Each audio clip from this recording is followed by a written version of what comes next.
Hey, welcome to Book World the Grayscape. I'm author CJ Peterson. My co-host over here is author Michael Scott Clifton. Today we have a wonderful guest, Mr. John, if I can pronounce this correctly, Nustad. Yes, you did. How y'all Yay! doing? Of Longview Book Club. We will get to him in just a minute. In the meantime, Mike, how was your week? Great.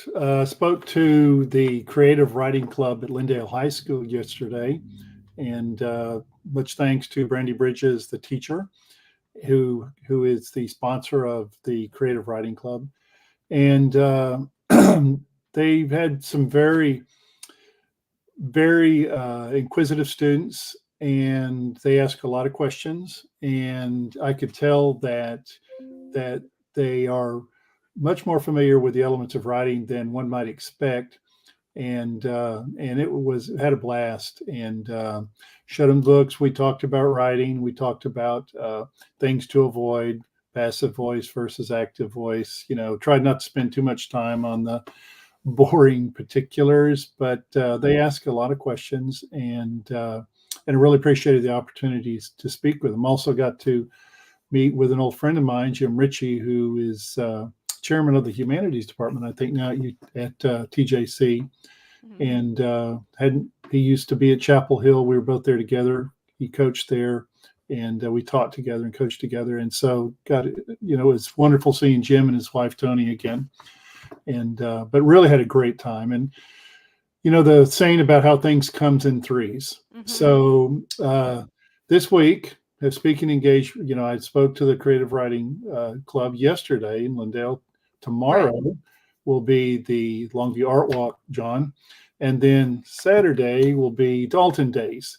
Oh, So wow. uh, Patty Weissman, fellow authors Patty Weissman, I believe Nancy Hudgens will all be at the Vera Bank lobby Mhm. tomorrow from 5 till 8 in the historic downtown region of Longview. And then that's also where Dalton Days will be held on Saturday. I believe that's from 10 to 4. I believe that's right. And they will do the reenactment of the bank robbery, which they do, I think, pretty much every year. We've been the last 4 or 5 as vendors. It's always a great time, and weather looks like it's going to cooperate too. So, like I said, after being in hibernation, except for one Comic Con, you have all three of these things happen all within the space of the same week. But I mean, it's a good problem to have. it is. We're up for it. Exactly. So Julie Brock is watching. Hey, Julie from Facebook. So for me, we're reaching the end of the first semester of college. I am taking 15 credit hours, and so it's been fun. I'm enjoying it. I'm loving every minute of it. It's a little hectic, but things are going. And that, we lost John. We'll have to wait till he pops back in here.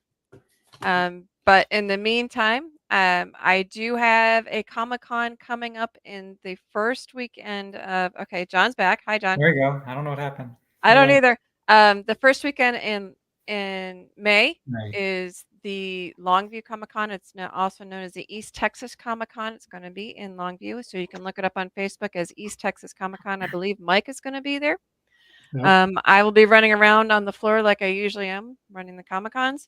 So you can catch me. If you want my books, make sure to let me know and I can bring them for you, especially coming to East Texas, which is, my home turf. So loving that. And I cannot wait for that. There's some great guests that are going to be there, including one of my favorites, Kevin Sorbo. So I'm pretty excited he'll get to be another Comic Con that I help to run. So I'm excited for that. So that's again the first weekend in May. More details to come, but do not miss that.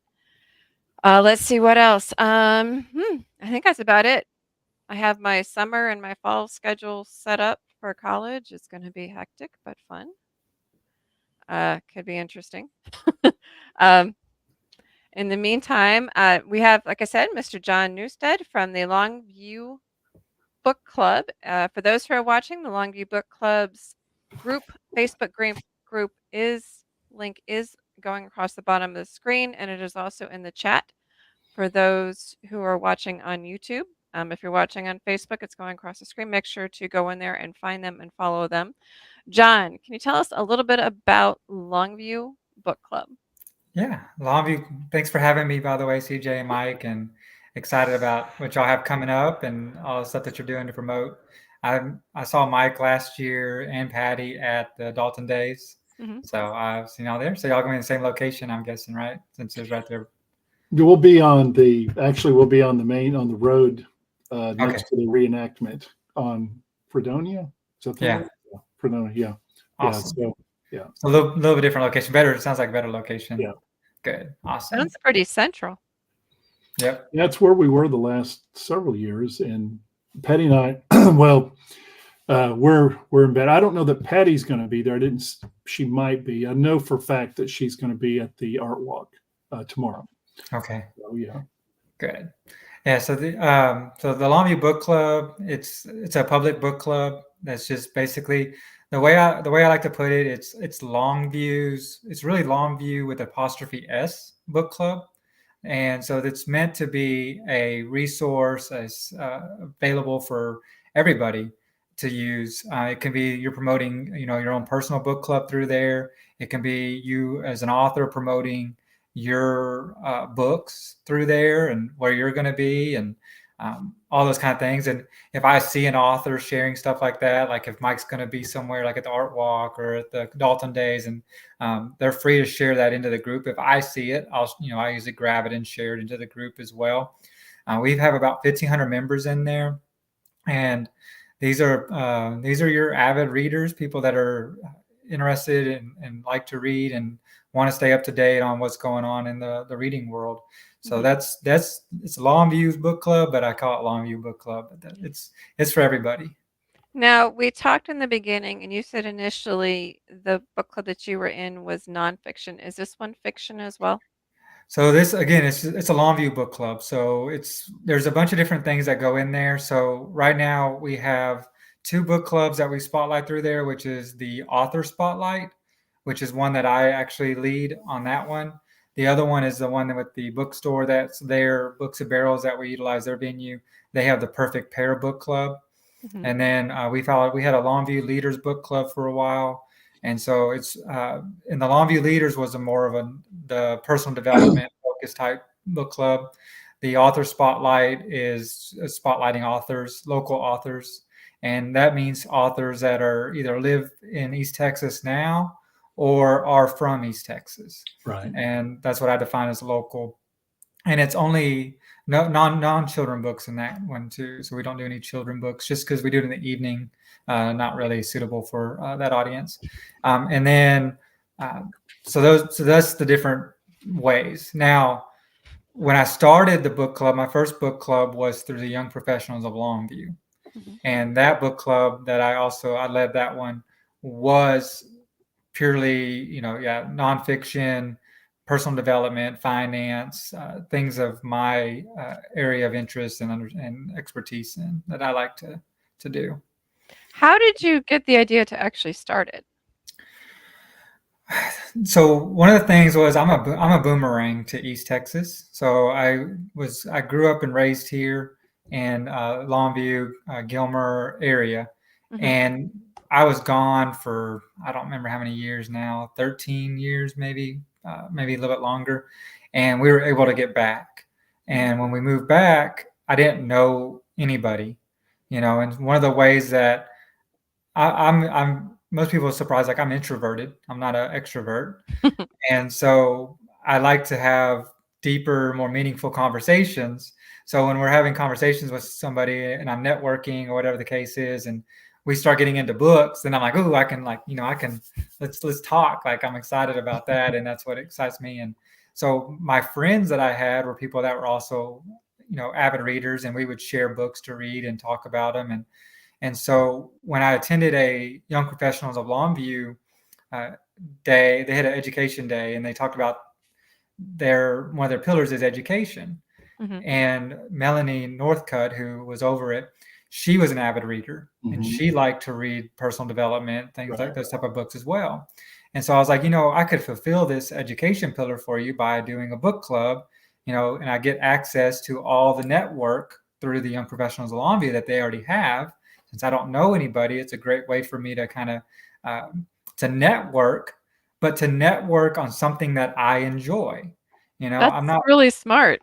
I'm not a Well happy done. hour person. I don't care. And it's not, and Yeah, but you're, like, thinking outside the box, so yes, that was brilliant.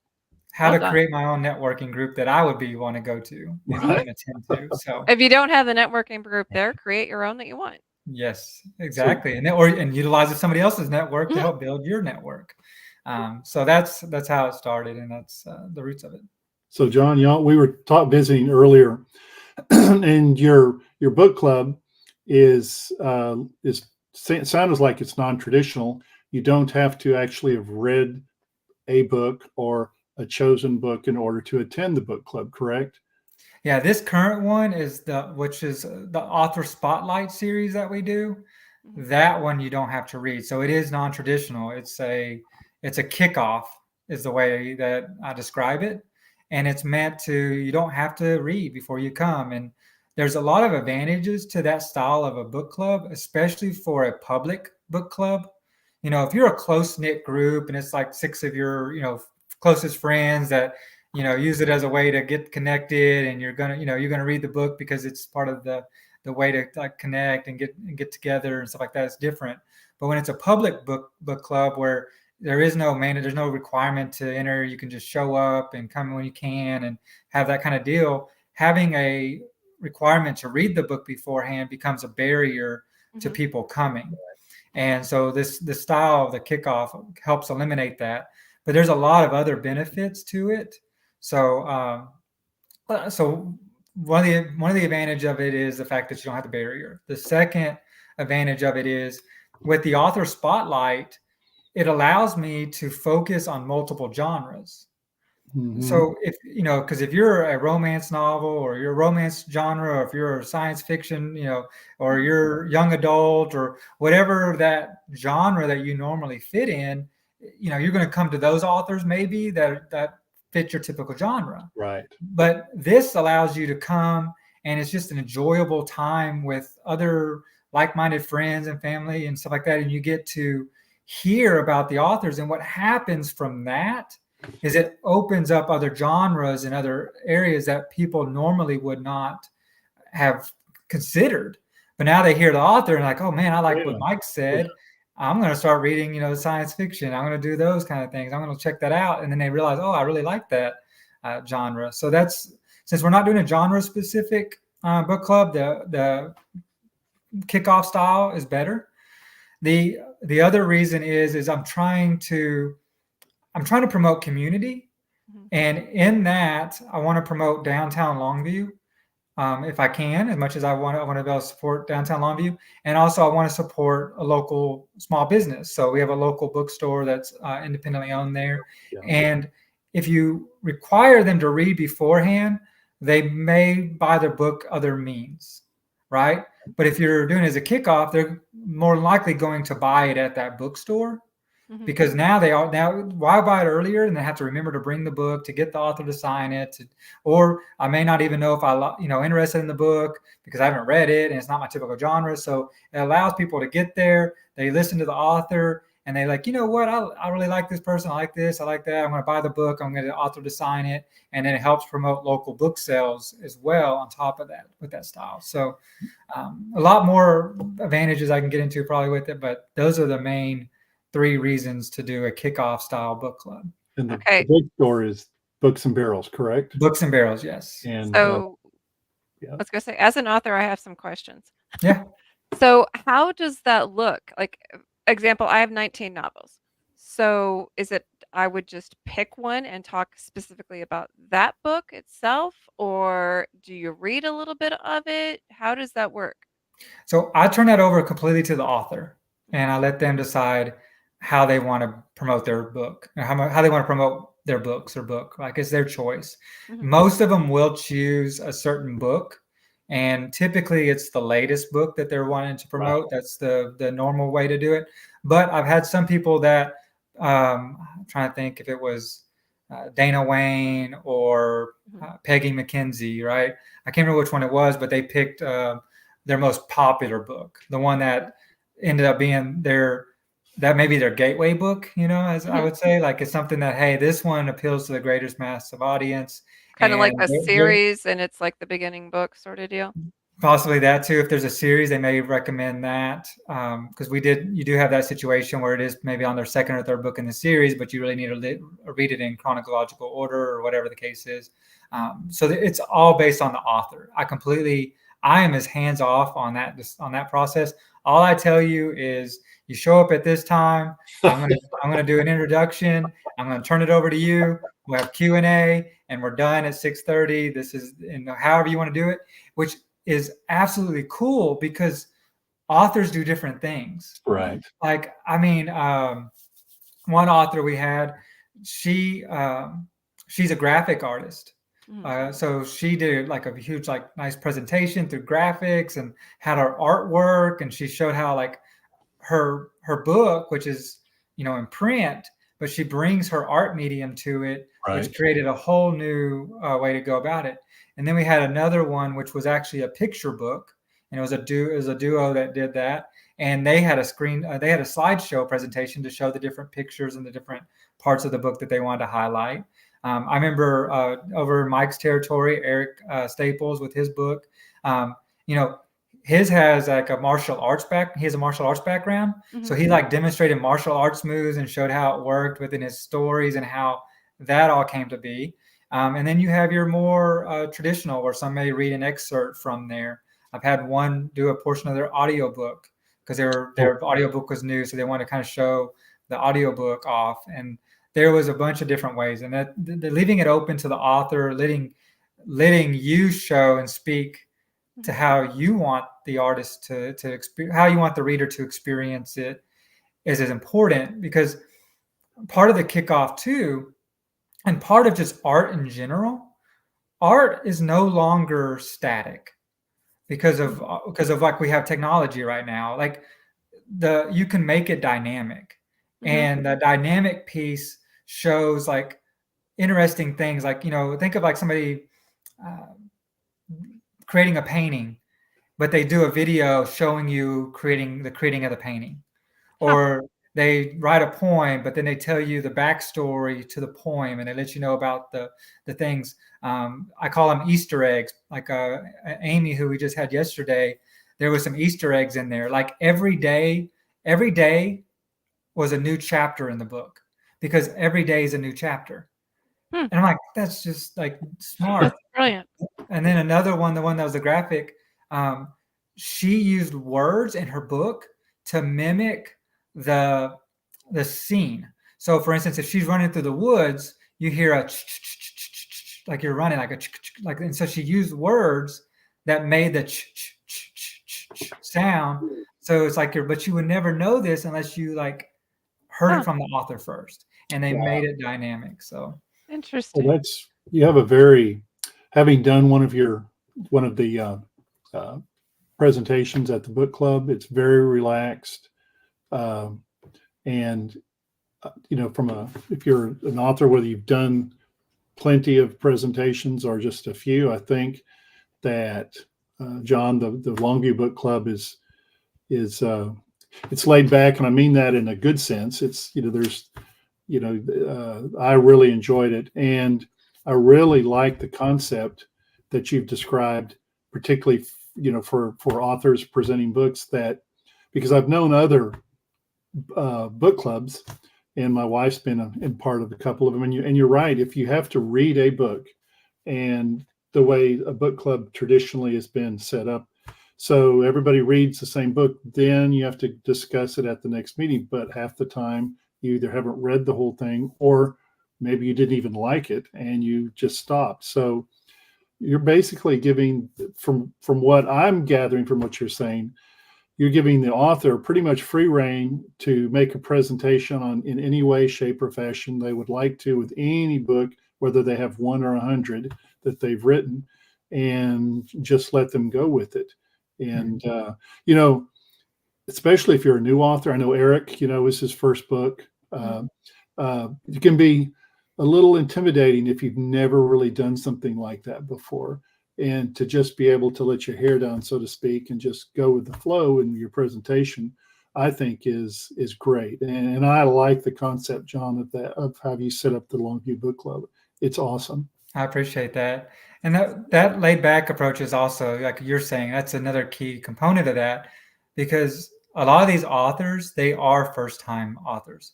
And a lot of times we're the first people that they actually kind of come talk about the book. I remember a doctor that we had who's extremely shy, and she was very nervous about it. And she came, and man, it was one of my favorite ones I've ever had. It was just fun. She did a fantastic job, Mhm. but it helps you build that confidence up and like realize, oh wow, like this is, people want me to be successful. People want to encourage me and want to see that happen, and it's not a bunch of critics that are just sitting there, ready to find a reason to write harsh things about you or give you something. Like, it's not that case. So that's exactly what I'm trying to accomplish. I'm glad to hear that. Thanks, Mike. Well, a lot of other book clubs that I'm familiar with, again, the people that are part of the book club, it's kind of like a closed circle. They prefer certain kind of books. They may not like the books that CJ writes or that I Mhm. write.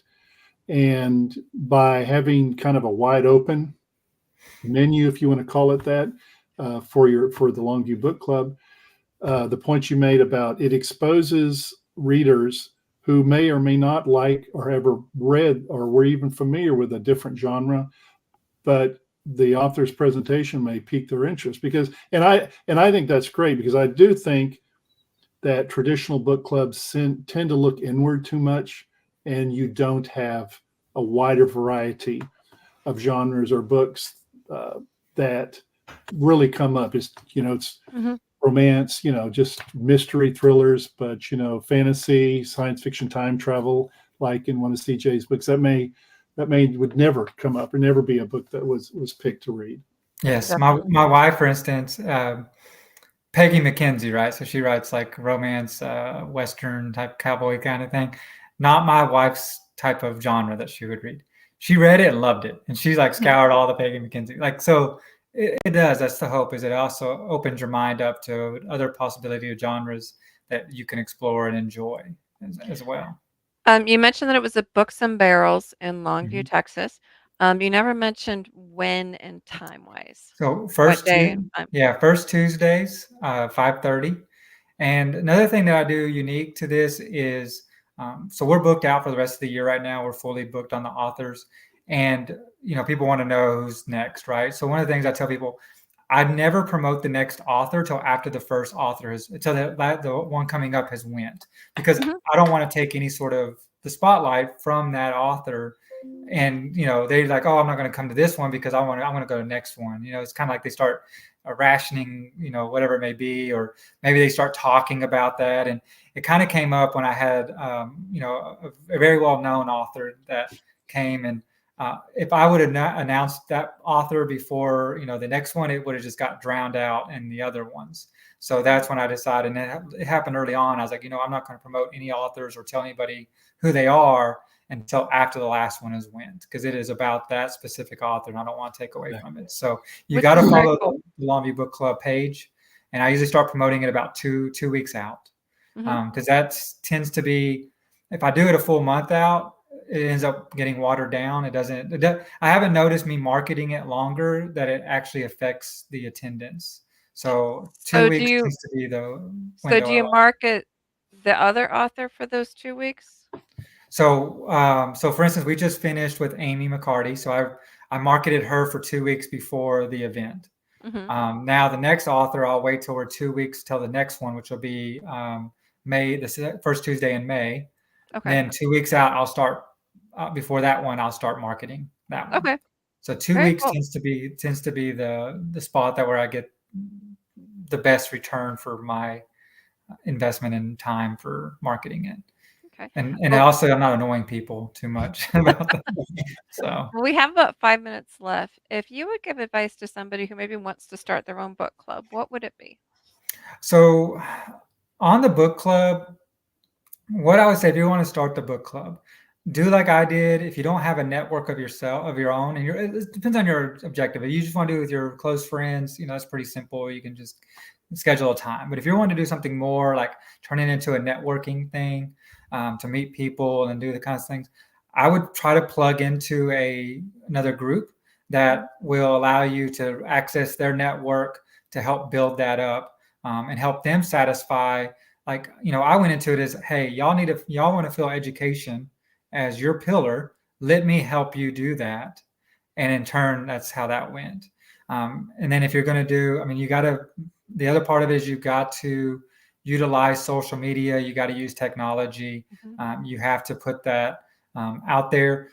For me, like, I'm not a self promoter. Like, mine is all about the person that I'm doing, which helps.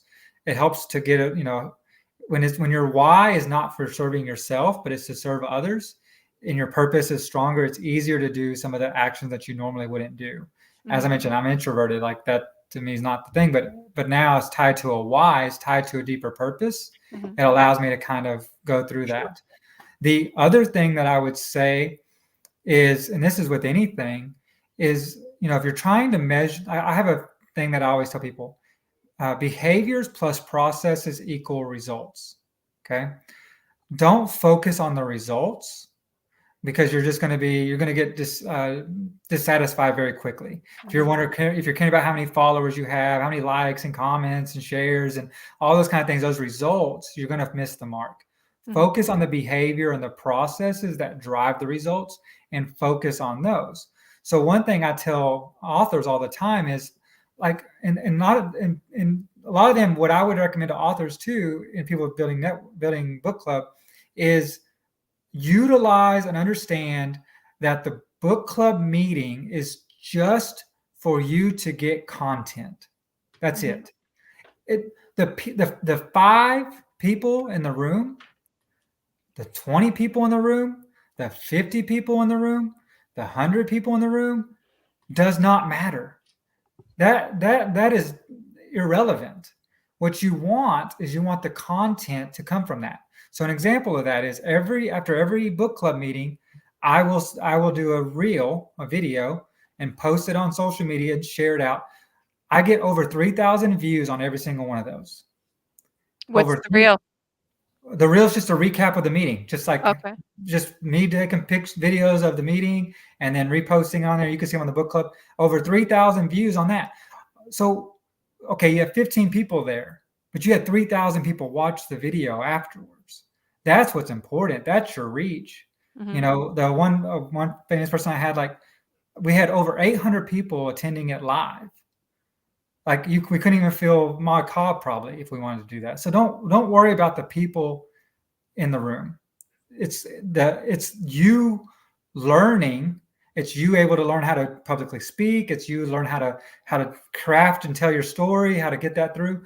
Kind of like a comedian. Like, you got to kind of put it out there and feel it and see how the audience reacts to it. It's all to help you build the content and to hone it in. Don't worry about the people. Try to go like Mike does. And Patty, like, go to everything you can, help hone those skills and get that talent, but use it to create content. If you're not creating content with it, you're really missing the wider audience from it. So those are the things that I would say that you need to do to create a successful book club. Well, great. Well, thank you, sir. I appreciate you coming. Yeah. If you have any questions, comments, or concerns regarding Longview's book club, make sure to head over to their Facebook page, and I'm sure they can message you from there, correct? Yes. Okay. Thank you, John, for coming. Thank you. Thank you. Mike, something you forgot to mention that you have coming up at the end of April, speaking of getting content out, is Yeah, the Northeast Texas Writers Organization's Spring Writers Conference, and Mike Wigington is going to be one of the speakers. Lyra Brannon, we know her as Lisa Simmons. CI Chevron. CI Chevron. Yep, CI Chevron. And myself will be presenting at our annual spring conference. We'll also be announcing the winners of our first chapter contest, and that is always something you look forward to. I've ran that for the last 3 or 4 years and passed the baton on this time around somebody else. But yeah, we always have a good time. It'll be at the Northeast Texas Community College community room, I believe. It's not hard to get to once you get there, And you can register by going to the Northeast Texas Writers Organization website. It's netwo.org. And there's a link to the registration to the Writers Conference. So basically, you just click on the link and follow the instructions. And anyway, I'll be talking about that using the moniker CJ that you helped me with, journey into magic and mystery. And we'll be talking about how you use magic. My part of it would be how you use magic in a story and all the elements that go with that. So looking forward to it. Awesome. That's Well, good. again, thank you, John, for coming and joining Thank us. you. Yeah, thank you for having me so much. I appreciate it. So Longview Book Club, look on my Facebook. Their Facebook group link is across the bottom of this, or it's in the comments on YouTube as well. Next week, we're going to be talking about using humor in fiction, which is kind of one of my favorites because I'm a bit of an Irish Texan and I have a little bit of that sarcastic streak that I often use in my books. So I love adding humor to fiction. And I think it's a definite, as we talked about before. If I can make you laugh and cry in the same book, then I've reached my goal. Yes. So we'll talk more about humor and fiction next week at 4 o'clock, same time, same station you found us today. We'll catch you next week. Bye. Bye-bye. Thank y'all.